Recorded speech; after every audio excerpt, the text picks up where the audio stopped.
2027 में फिर से हमारे योगी जी 2017 दिखाए गए। जो 2017 में अच्छी बहुमत से हमारे योगी जी आए थे, इसी तरीके से उससे भी अच्छी बहुमत में हमारे योगी जी 2027 में आएंगे। जनता के दिलों में बसी हुई है भाजपा। हाँ। बिल्कुल। आपके भी दिल में बसी हुई है? बिल्कुल बसी हुई है। और हमेशा से इस पार्टी पे आरोप लगता आया है कि ये हिंदू मुस्लिम की राजनीति करती है, हिंदू मुस्लिम पे ही पूरी इसकी सत्ता ही टिकी हुई है। आपको नहीं लगता? हिंदू मुस्लिम की बात होती तो नरेंद्र मोदी जी ने कई करोड़ मुसलमानों को मकान दी है और आयुष्मान कार्ड दी है। जो अपने सर पर तिरपाल डालकर रहा करता था, आज मोदी जी ने उनको छत दी है। मंदिर बनवाने में नरेंद्र मोदी जी का हाथ है, तो मंदिर के ताले लगवाने में कांग्रेस का हाथ था। क्या योगी आदित्यनाथ हुमायूं के बेटा अकबर हैं क्या?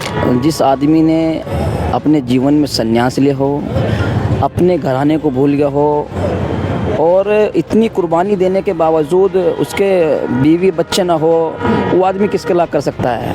योजनाएं शुरू तो होती हैं बट आम आदमी तक आ नहीं पाती, ये सबसे बड़ी प्रॉब्लम है। अगर वो 4 लाख, अगर वो उन्होंने बोला कि मैं 4 लाख दूंगा, तो आम जो भी लोग हैं या अधिकारी हैं, वो आला अधिकारी कुछ ना कुछ अमाउंट वो अपने पास रखते हैं, तो आते आते सुविधाएं उस तरीके की नहीं हो पाती हैं और ये हर कोई जानता है। इसमें मुझे सच बोलने में दिक्कत नहीं है। अगर आप हमारा ओपिनियन लेते हो तो माइंड से अखिलेश है और दिल से योगी राज है। माइंड से अखिलेश और दिल से योगी क्यों? ऐसा क्या है? मतलब क्योंकि दो चीजें नहीं हो सकती ना, कोई आएगा तो कोई एक ही। लखनऊ को देखा जाए तो राजधानी बनाने में अखिलेश जी का बहुत बड़ा हाथ है, लेकिन फिर भी योगी दिल में है। हाँ। नमस्कार, मेरा नाम है श्रेया और आप देख रहे हैं न्यूज़ आर।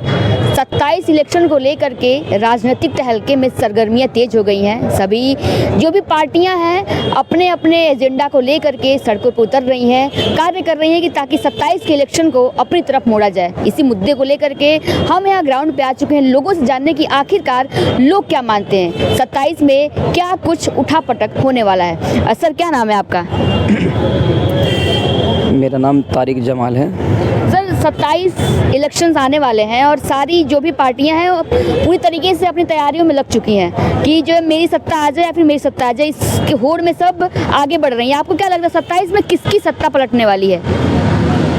2027 में फिर से हमारे योगी जी 2017 दिखाए गए और जो 2017 उनको याद दिलाए गए।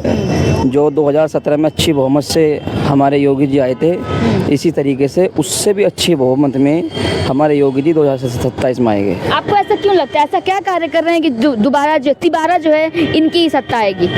जाहिर सी बात है, जो विकास करती है, विकास के कार्य करती है, बिल्कुल जनता के दिलों में बसी हुई है भाजपा। हाँ। बिल्कुल।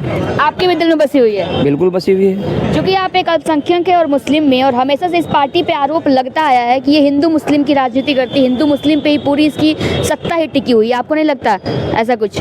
देखो, हिंदू मुस्लिम कोई किसी तरीके से मामला नहीं है और जिनको खाने को नहीं मिल रहा, जिनके पेट में दर्द हो रहा है, वो समाजवादी पार्टी हो या कांग्रेस पार्टी हो। और अगर हिंदू मुस्लिम की बात होती तो नरेंद्र मोदी जी ने कई करोड़ मुसलमानों को मकान दी है और आयुष्मान कार्ड दी है और इसी तरीके से जो अपने घर की तरफ से रात दिन परेशान रहा करता था, जो अपने सर पर तिरपाल डालकर रहा करता था, आज मोदी जी ने उनको छत दी है। कौन से इसमें क्या नाम होगा, महीने में 3-4 बार राशन मिल रहा है, कौन सी इसमें भेदभाव वाली बात है?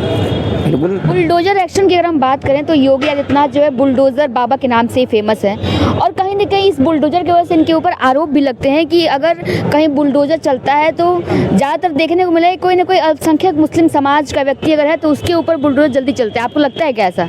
देखो, ऐसा कोई नहीं है जो अवैध कब्जा करे बैठे है, चाहे इसमें मस्जिद हो या इसमें मंदिर हो। देखो, दोनों पे कार्रवाई हो रही है। जो अवैध ज़मीन है उस पर तो बुलडोजर चलना ही चाहिए।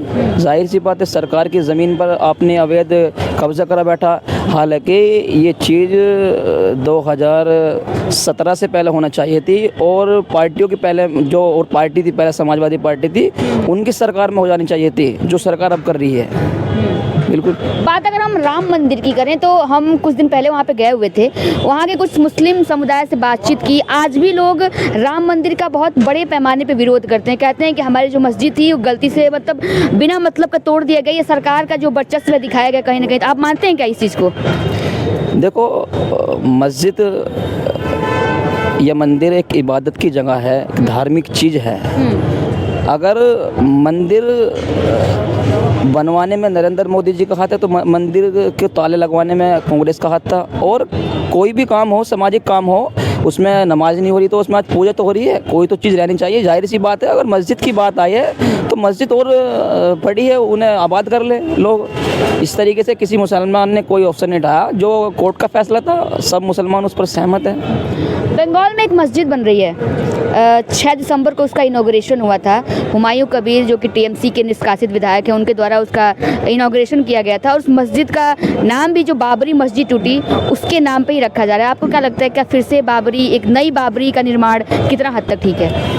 देखो, हुमायूं कबीर अव्वल बात तो मुसलमान नहीं है, उस पर नमाज नहीं आती। अगर हुमायूं कबीर किसी भी तरीके से अगर पूरी नमाज आकर सुना दे तो उसे 5 लाख रुपए का इनाम मैं दूंगा।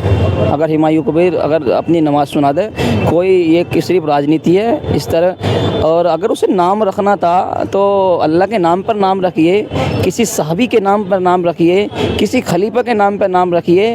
हुमायूं कबीर क्यों? ये लोग देश में इंतशार बर्पा करना चाहते हैं। ऐसे लोगों को ऊपर बिल्कुल बिल्डोजर चलना चाहिए, और मैं उसका सख्त खिलाफ हूँ बिल्कुल इसी तरीके से। हुमायूं कबीर कोई मुसलमान नहीं हो सकता। अगर वो तुम्हारे इस पर चैनल पर आकर पूरी नमाज सुना दे, मैं 5 लाख का इनाम मैं उसे दूंगा हुमायूं कबीर को। क्या योगी आदित्यनाथ हुमायूं के बेटा अकबर हैं क्या? नहीं, ऐसा कुछ नहीं है। एक शंकराचार्य के द्वारा बोला गया कि योगी आदित्यनाथ जो हुमायूं के बेटे अकबर हैं, क्योंकि आपने अभी देखा होगा कि शंकराचार्य विवाद काफ़ी बड़े पैमाने पे चल रहा है। माघ मेला का अवसर है प्रयागराज में, और वहाँ पे एक संत शंकराचार्य को जो है स्नान नहीं करने दिया गया, जिसके बाद उनकी बयानबाजियाँ बहुत तेज़ी से आ रही हैं। उन्होंने आरोप भी लगा दिया कि ये मंदिर मस्जिद तुड़वाने का, मतलब मस्जिद तुड़वाने का काम करते हैं। 150 से ज़्यादा जो है बनारस में मस्जिद तुड़वा दी है। तो ये जो अकबर, हुमायूं का बेटा अकबर है, आपको लगता है क्या ऐसा? देखो, जिस आदमी ने अपने जीवन में संन्यास लिया हो, अपने घराने को भूल गया हो, और इतनी कुर्बानी देने के बावजूद उसके बीवी बच्चे ना हो, वो आदमी किसके लायक कर सकता है? और कई करोड़ जनता को देखना एक बहुत बड़ी हिम्मत की बात है। देखो, मुख्यमंत्री की बात तो ये है, और प्रयागराज के अंदर तो सबको स्नान करने का इशारा है, कोई भी कर सकता है, सबको आदेश है, सबको इजाज़त है जाने की वहाँ पर। ये तो इस तरीके की बात देखो गलत है। वहाँ पर तो क्या नाम, हिंदू हो मुसलमान हो, सबको मोस्ट वेलकम है, जा सकता है हर कोई। क्या ये सरकार धार्मिक भेदभाव करती है, आपको लगता है? नहीं, इस तरीके की कोई ऐसी बात नहीं है। धार्मिक करने, इस तरीके की कोई ऐसी बात नहीं है कि आपस में मन बटाव वाली बात नहीं है। ठीक काम कर रही है सरकार। देखो, योजनाएं भी दे रही है, और मुसलमानों को आवास भी दे रही है, और आयुष्मान कार्ड भी दिए हैं, यानी कि बहुत अच्छा विकास कर रही है। धन्यवाद सर। सर, क्या नाम है आपका? विकास तिवारी। सर, क्या लगता है, 27 के इलेक्शंस आने वाले हैं और काफ़ी सरगर्मियाँ तेज हैं, क्या लगता है, क्या कुछ सत्ता में परिवर्तन होने वाला है? अभी फ़िलहाल परिवर्तन की तो कोई उम्मीद है नहीं, बट ये गवर्नमेंट समझ लीजिए यही चल रही है कि मतलब बहुत ज़्यादा सक्सेसफुल नहीं कह सकते। जैसे मान चल सकते हैं कि सपा की जो सरकार थी, जितना उन्होंने किया था, बस ये उनके कंपैरिजन थोड़ा सा इनका कम है। क्या कुछ कम कर रही है, कुछ बताएंगे आप? जैसे बेरोजगारी आप देख रही हो, सबसे ज़्यादा इस समय चल रही है। बस अब इनकी गवर्नमेंट में सबसे बड़ा जो चैलेंज है, मतलब यहाँ पर आप देख सकते हो कि आज के 5 साल पहले अगर आप जैसे कपूरथला जाते हो, यहाँ का कोचिंग जो मेन सेंटर था जहाँ लोग तैयारी करने आते थे, तो वहाँ पर मिनिमम 1 से 2 लाख बच्चे मतलब तैयारी करते थे। बट आज की डेट में आप देखोगे तो 5000 लोग भी नहीं। तो सब मतलब बेरोजगारी यूपी का सबसे बड़ा चैलेंज है। उसके अलावा सेकंड, सपा जब थी तब बेरोजगारी नहीं थी? नहीं, तब भी थी, बट इस टाइम क्योंकि प्राइवेटाइजेशन को बहुत बढ़ावा दिया जा रहा है, तो इस टाइम थोड़ा बेरोजगारी का ज़्यादा चैलेंज है। और रही बात, अब आप देख सकते हो इकाना से लेकर हमारा जितना भी अर्जुनगंज एरिया, वहाँ पे इतनी सारे फ्लैट्स बन रहे हैं, बट वो तभी सक्सेसफुल होंगे ना, नोएडा का जो कल्चर लाना चाह रहे, जब प्राइवेट कंपनी ज़्यादा आएंगी, तो वो जब तक नहीं आएंगी तब तक कि इतना यहाँ पर सक्सेसफुल नहीं हो सकती। तो युवा, हमें बेसिकली ये जानना है कि युवा क्या सोचता है, क्या ये गवर्नमेंट युवाओं के हित के लिए कुछ कर रही है? युवाओं के लिए ट्राई कर रही है, बट अभी ऐसा कुछ मतलब जॉब में दिख नहीं रहा। जैसे हम लोग सेल्स सेगमेंट में जॉब करते हैं, तो हम लोग मैक्सिमम जो मैं अहमदाबाद की कंपनी में कर रहा हूँ, इससे लास्ट कंपनी मेरी बेंगलोर बेस्ड थी, तो लखनऊ में मुझे इतनी अपॉर्चुनिटीज़ जॉब की दिखती नहीं। आपको क्या लगता है, कैसे इंसान को एम्प्लॉयमेंट मिलना चाहिए? एक ऐसा इंसान जो सिर्फ कोई डिग्री ले लिया है, मतलब जो भी ग्रेजुएशन कर लिया, उस पर कोई स्किल्स ना हो, या फिर कोई ऐसा इंसान जो डिग्री तो लिया बट साथ में उसका स्किल्स हो, कैसे लोगों को ज़्यादा प्रायोरिटाइज किया जाना चाहिए जॉब देने के लिए? मेरे हिसाब से स्किल बेस्ड पे उनको ज़्यादा वर्क करवाना चाहिए गवर्नमेंट को। जैसे योजनाएं होगी, कौशल विकास सहायता, ये सब चीज़ें, तो इस तरीके से लोगों को स्किल बेस्ड पे ज़्यादा डेवलप कराना चाहिए। क्योंकि आज की डेट में जब भी हम लोग जॉब में निकलते हैं रोजगार पर, तो वहाँ पे डिग्री की वैल्यू कम हो जाती है, experience and skill he main होता है। आजकल ये चीज़ें आती हैं कि बेरोज़गारी बढ़ रही है, रोज़गार गवर्नमेंट नहीं दे रही है, लेकिन क्या खुद इंसान का ये दायित्व नहीं है कि अपने अंदर स्किल डेवलपमेंट करे, पढ़ाई लिखाई करे? क्योंकि एक ऐसा व्यक्ति जो रास्ते पे चल रहा है, ग्रेजुएशन कर लिया है, क्या कुछ नए टेक्निक उसको नहीं पता है, कोई स्किल उसको नहीं पता है, क्या उसको रोज़गार मिल जाएगा? आपको लगता है कि अगर रोज़गार चाहिए तो आपको अपने अंदर भी कुछ इम्प्रूवमेंट, कुछ स्किल डेवलपमेंट करना चाहिए? बिल्कुल करना चाहिए, बट कहीं ना कहीं आप देख सकते हो कि रिस्पॉन्सिबिलिटीज़ ज़्यादा होती हैं मिडिल क्लास के पास, तो वो अपने आप से इतना डेवलप नहीं हो सकता है। कहीं ना कहीं उसको सहारा चाहिए, चाहे आप रोजगार योजनाओं के हिसाब से आप देख सकते हो, या जैसे अब मान लीजिए स्टार्टअप के लिए योजनाएं होनी चाहिए, ऐसी होनी चाहिए। स्टार्टअप को लेकर तो गवर्नमेंट काफ़ी तत्पर दिख रही है। अभी कुछ दिन पहले ही IGP में प्रोग्राम हुआ था और जगह जगह प्रोग्राम हो रहे हैं कि जो भी युवा हैं उनको स्टार्टअप के नए आइडियाज़ दिए जा रहे हैं। यहाँ तक कि लैंड से लेकर के फंड तक हर एक चीज़ की, हर एक तरीके की सुविधाएं दी जा रही हैं कि ताकि अगर युवा के अंदर कोई स्किल है, कोई नया बिजनेस स्टार्ट करना चाहता है, कोई स्टार्टअप करना चाहता है तो आराम से कर सकता है। तो स्टार्टअप को लेकर भी काम कर रही है, स्टार्टअप को लेकर काम कर रही है, बट अभी अवेयरनेस कम है। आप मतलब समझ लीजिए लखनऊ, पार्टिकुलरली लखनऊ की बात करूँ, लखनऊ हब है आपका, एक तो सेल सेगमेंट का यहाँ पर हब है, सबसे ज़्यादा बैंकिंग सेल्स यहाँ पर होती है और ये सब चीज़ें होती हैं। इसके अलावा सेकंड नंबर यहाँ पे गवर्नमेंट जॉब्स का, आप देखेंगे सारे गवर्नमेंट के ऑफिस यहीं है, लखनऊ में आपको मिलेंगे। तो यही दो चीज़ें यहाँ पर मेन है। आप IT सेल्स की जॉब यहाँ नहीं पा सकते हो। स्टार्टअप आप बहुत ही कम अवेयरनेस देखोगे जो स्टार्टअप होंगे। जितनी भी यहाँ की मेन मार्केट है वो आप समझ लीजिए कि 3 जनरेशन 4 जनरेशन वाली हैं। सर आपको क्या लगता है, क्या यूपी इलेक्शंस में कुछ बदलाव होने वाले, क्योंकि 27 के इलेक्शंस आने वाले हैं और इन्होंने कहा कि अभी भी गवर्नमेंट जो युवाओं को लेकर के या फिर कोई ऐसे डेवलपमेंट में उतनी परिपक्व साबित नहीं हो पाई, आपको भी क्या यही लगता है? हाँ, नो डाउट, जैसा उसने बोला मुझे भी बिल्कुल वैसा ही लगता है। क्योंकि देखिए अपराध को रोकना, ये तो मैं कह सकता हूँ हाँ योगी सरकार में हुआ, और औरतों की जो मैं ये ऐसा देख रहा था ना कि उनकी सिक्योरिटी होगी, उनकी सुरक्षा होगा, उसमें भी योगी आदित्यनाथ ने काम किया। और हाँ, अपराध भी बहुत सारे कम हुए, बट आज भी बेरोज़गारी है। क्योंकि हर जगह पे बहुत से लोग मैं देख रहा हूँ कि आज भी रोज़गार नहीं पा रहे हैं। और देखा जाए कि 2017 और 18 में बोला गया था कि अपना शहर एक IT हब बनेगा, तो अगर आप एक कंपनी को छोड़ के जो HCL बना हुआ है उसके अलावा कोई भी IT हब नहीं है और उनको भी नौकरी 12-13 हज़ार की मिल पाती है।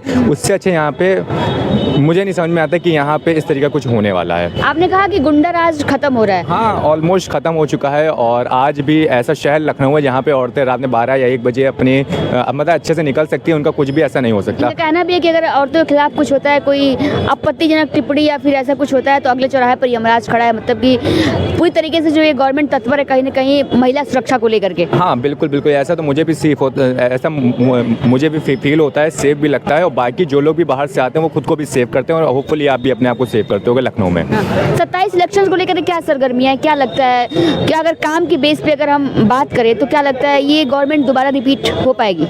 देखिए ऑलमोस्ट जो हवा चली है तो हवा में तो इसको आना ही है। बाकी अगर मैं अपना ओपिनियन रखता हूँ तो मुझे लगता है कि कोई और अच्छा नेता आ सकता है जो हमारे चेहरा आपकी नज़र में है जो बेटर है।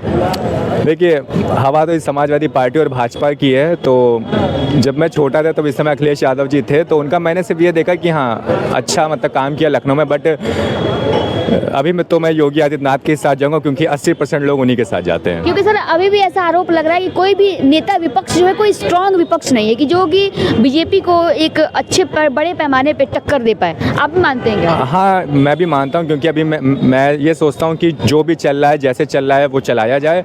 और रही बात रोजगारी की और बेरोजगारी की, तो अगर आप में क्षमता होगी तो आप जरूर आगे बढ़ोगे। सर आजकल रोजगार पे बात करते हैं, वो ये भी ऐसे एक तबके के युवा हैं जिनके पास बहुत बेसिक सा एजुकेशन है, क्लास 12th या 10th पास है, कोई स्पेशल एक्टिविटीज़ नहीं है, कोई भी नया स्किल डेवलपमेंट नहीं है, कोई स्किल नहीं है, एंड स्टिल दे वांट कि उन्हें एम्प्लॉयमेंट चाहिए। तो क्या लगता है क्या ऐसे इंसान को एम्प्लॉयमेंट ईजी मिल जाएगा?